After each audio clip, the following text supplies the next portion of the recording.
चलिए, very good morning. Next heading है हमारी ROC, region of convergence. Clear? कुछ प्रॉपर्टीज हम डिस्कस करते हैं ROC के बारे में। क्लियर? तो अगर मेरे पास में x ऑफ n है, अगर x ऑफ n का फोरियर x ऑफ n का z ट्रांसफॉर्म अगर x ऑफ z है, क्लियर, तो x ऑफ z के बारे में मैं डिस्कशन करूंगा। Point number 1, the ROC, region of convergence of x of z consist of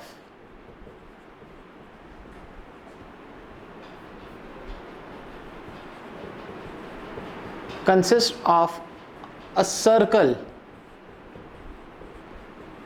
in z plane। Clear? किस फॉर्म में होता है? एक ROC हमेशा किस फॉर्म में होती है?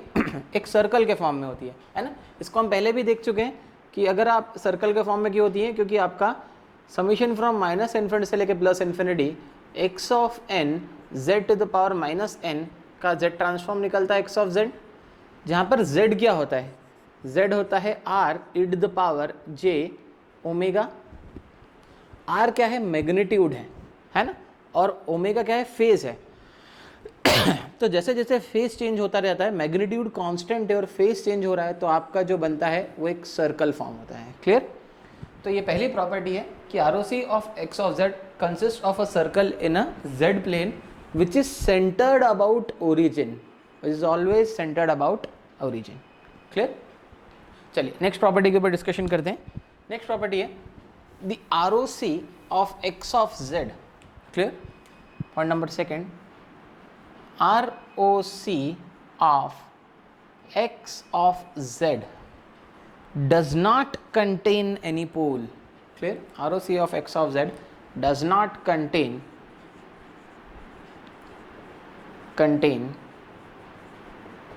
any pole। क्लियर? अभी हमने थोड़ी देर पहले क्वेश्चन करा था जिसका कुछ इस तरीके का क्वेश्चन था, 7 into 1/3 to the power n un minus 6 into 1/2 to the power n un। Clear? जिसका हमने कुछ z ट्रांसफॉर्म भी कैलकुलेट करा था।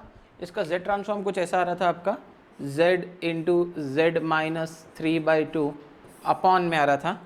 जो डिनोमिनेटर फैक्टर था वो था आपका z इंटू z माइनस 1/2 और z माइनस 1/3। कुछ ये क्वेश्चन हमने अभी पढ़ा था, आप देखें तो रिकॉल करना है इस क्वेश्चन को। तो अब इसमें इसकी ROC सेट करी थी हमने। एक था mod z should be greater than 1/2, तो ये 1/2 वाला सर्कल है। क्लियर? तो ये मैंने बता दिया सर्कल 1/2 वाला। और दूसरा था mod z greater than 1/3। Clear? दूसरा सर्कल हमने कुछ इस तरीके से ड्रॉ करा था, मॉड z ग्रेटर देन 1/3। ये जो था ये 1/3 वाला सर्कल था। और इसकी मैंने बताई थी 1/3 से भी बड़ी और 1/2 से भी बड़ी। तो जो कॉमन ROC थी वो ये थी 1/2 से बड़ी। तो हमने इसका फाइनल आंसर ऐसा लिखा था, mod z should be greater than 1/2। Clear? चलिए अब मैं ऐसा बोल रहा हूँ कि ROC मान लेते हैं किसी पोल को कंटेन कर रही है। क्लियर? ROC होती क्या है? ROC होती है रीजन ऑफ कन्वर्जेंस, मतलब वो पूरा का पूरा रीजन ऐसा है, उस रीजन में कोई भी पॉइंट ऐसा प्रेजेंट नहीं है जहाँ पर फंक्शन की वैल्यू इनफाइनाइट हो रही है, जहाँ पर फंक्शन की वैल्यू इनफाइनाइट हो रही है। फॉर एग्जांपल ये जो मॉड z ग्रेटर देन 1/2 वाला रीजन जो हमने डिराइव करा है, ये बताना चाह रहा है इस पूरे रीजन 1/2 के बाहर आपका फंक्शन कभी भी इनफाइनाइट नहीं होगा, मतलब हमेशा कन्वर्ज करेगा। क्लियर? चलिए ये प्रॉपर्टी क्या बोलती है? ROC of x of z does not contain any pole. Clear? मैं मान लेता हूँ कि मैंने ROC ये नहीं ली, मैंने ROC ले ली मॉड z ग्रेटर देन 1/3 ले ली। फॉर अ टाइम बिंग समझने के लिए मॉड z ग्रेटर देन 1/3 ले ली। तो 1/3 से बड़ी ROC हो गई। अब ROC का मतलब अब ये है 1/3 से बड़ा पूरा का पूरा ऐसा रीजन है जहाँ पर फंक्शन की वैल्यू कभी इनफाइनाइट नहीं हो रही। पर आप देखें 1/2 इस रीजन में आ रहा है, जैसे ही मैं z की वैल्यू 1/2 डाल दूंगा इस फंक्शन में, z की जगह पर 1/2 डाल दूंगा तो 1/2 minus 1/2 0, anything upon 0 is infinite. तो अगर ROC के अंदर कोई पोल आ गया, सिस्टम का कोई भी पोल अगर ROC के अंदर आ गया तो आपका सिस्टम वहाँ पर कन्वर्ज नहीं कर पाएगा। इस वजह से ये स्टेटमेंट दिया गया है ROC of x of z does not contain any pole. Clear? चलिए आगे बढ़ते हैं। नेक्स्ट प्रॉपर्टी यहाँ पे लिखता हूँ, प्रॉपर्टी नंबर 3।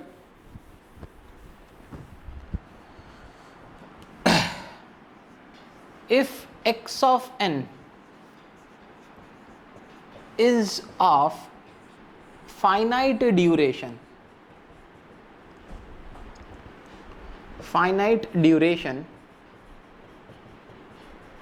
है ना, अगर x of n जो सिग्नल है वो हमारा फाइनाइट ड्यूरेशन का है तो its ROC will be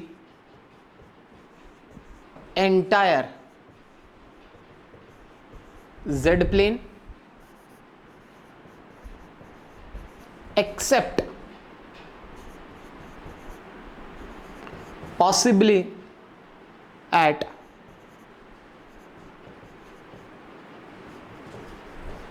z equal to 0 and or z is equals to infinite। Clear? चलिए इसको समझते हैं। अगर x ऑफ n मेरे पास एक फाइनाइट ड्यूरेशन का सिग्नल है, क्लियर? फाइनाइट ड्यूरेशन का सिग्नल कैसा दिखता है? कुछ ऐसा दिखता है कि ये रहा एक सिग्नल, ये रहा दूसरा सिग्नल, ये रहा तीसरा सिग्नल, बस बाकी सब ज़ीरो। ज़रूरी 3 नहीं, 3 से ज़्यादा भी हो सकते हैं। ये एक फाइनाइट ड्यूरेशन का सिग्नल है। अगर x ऑफ n आपका एक फाइनाइट ड्यूरेशन का सिग्नल है तो इसका फोरियर ट्रांसफॉर्म क्या होगा, इसका z ट्रांसफॉर्म क्या होगा उसकी हमको बात नहीं करनी है, पर पक्की बात है इसकी ROC जो होगी, ROC रीजन ऑफ कन्वर्जेंस, वो एंटायर z प्लेन होगी। सबसे पहली बात, क्लियर? क्योंकि फिक्स्ड ड्यूरेशन का सिग्नल है, ये कन्वर्ज तो करेगा ही करेगा, ये बात पक्की है। क्लियर? सेकेंड पॉइंट क्या बोल रहा है? ROC will be entire z plane except possibly at z equal to 0 and और z इक्वल टू इन्फाइनाइट। देखते हैं यहाँ पर 3 स्पेशल केसेस आ सकते हैं। ये जो फाइनाइट ड्यूरेशन का सिग्नल है ये ऐसा हो सकता है -1, 0 और +1, या फिर ये फाइनाइट ड्यूरेशन का सिग्नल ऐसा हो सकता है 0, 1 और 2, या फिर ये फाइनाइट ड्यूरेशन का सिग्नल ऐसा हो सकता है -2, -1 और 0। क्लियर? एक फाइनाइट ड्यूरेशन का ऐसा सिग्नल हो सकता है जो कि नेगेटिव और पॉजिटिव वैल्यू दोनों को लेता हो। एक फाइनाइट ड्यूरेशन का सिग्नल ऐसा होता हो जो कि 0 से लेकर सिर्फ पॉजिटिव वैल्यू लेता हो, और एक फाइनाइट ड्यूरेशन का सिग्नल ऐसा होता है जो कि सिर्फ नेगेटिव से वैल्यू से लेकर 0 तक लेता हो। अब आपको शायद ये एंड और वाली बात समझ में आ जाएगी। क्लियर? सबसे पहले मैं इस फंक्शन का z ट्रांसफॉर्म लेता हूँ। तो z ट्रांसफॉर्म कैसा होगा इस फंक्शन का? लिखने का तरीका समीशन फ्रॉम -1 से लेके +1 x ऑफ n z की पावर -n। क्लियर? तो पहली वैल्यू डालूंगा -1, तो ये आ जाएगा x ऑफ -1 इंटू z की पावर, n की जगह -1 डाला तो माइनस माइनस प्लस, तो z की पावर 1 प्लस x की जगह -1 के बाद आएगा 0, 0 डाल दूंगा, एनीथिंग पावर 0 इज 1, तो यहाँ पर क्या बचेगा? सिर्फ x ऑफ 0। फिर n की जगह +1 डालूंगा तो x of 1 into z inverse plus x of 1 into z inverse. Clear? अब मुझे इसकी ROC देखनी है। तो क्या z की कोई ऐसी वैल्यू है क्या जिसको डालने पर ये फंक्शन इनफाइनाइट हो जाए? ये हम चेक कर लेते हैं। z की जगह 0 डाला तो ये 0 हो जाएगा, यहाँ पर तो z है ही नहीं। पर अगर यहाँ पर z की जगह 0 डाल दिया तो वो z इन्वर्स है। z इन्वर्स का मतलब होता है 1/z। अगर मैंने यहाँ पर z की जगह 0 डाल दिया तो एनीथिंग अपॉन 0 इज इनफाइनाइट, तो ये फंक्शन यहाँ पर इन्फिनिटी पर चला जाएगा। तो पहला पॉइंट बोल सकता हूँ -1 से लेकर +1 ROC is entire z plane except z equal to infinite. Clear? अच्छा, और कोई z की ऐसी वैल्यू है क्या कि जो डालने पर ये पूरा फंक्शन इनफाइनाइट हो जाए?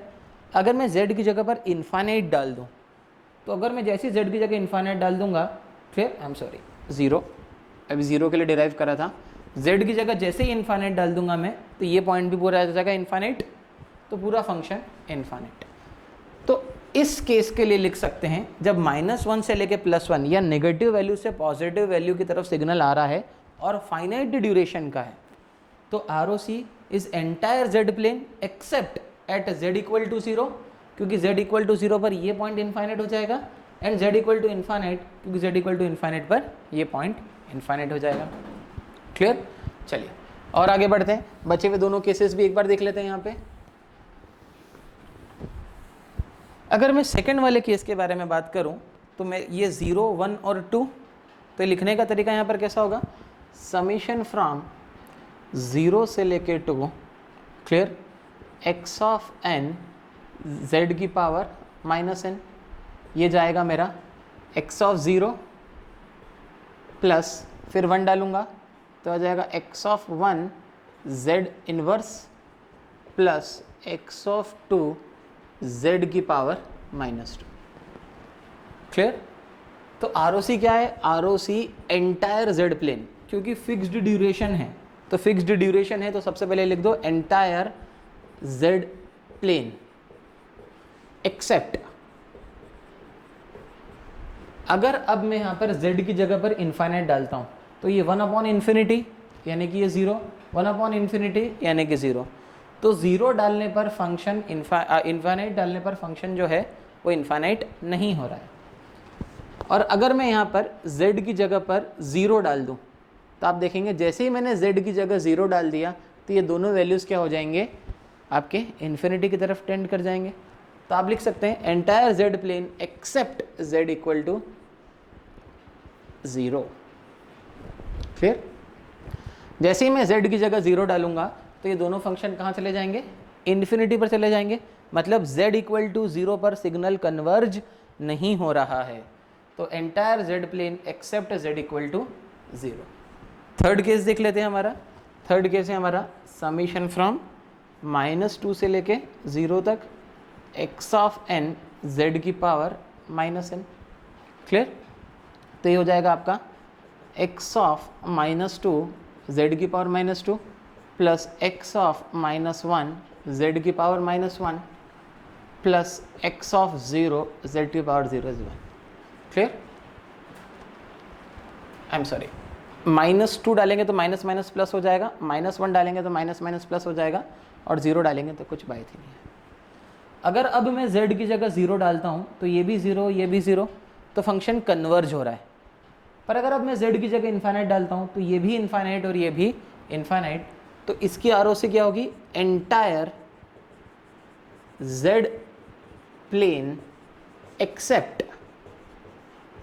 z is equals to infinite. Clear? इस वजह से स्टेटमेंट गया if x of n is of finite duration then ROC will be entire z plane except possibly at z equal to 0 and or z equals to infinite. Thank you.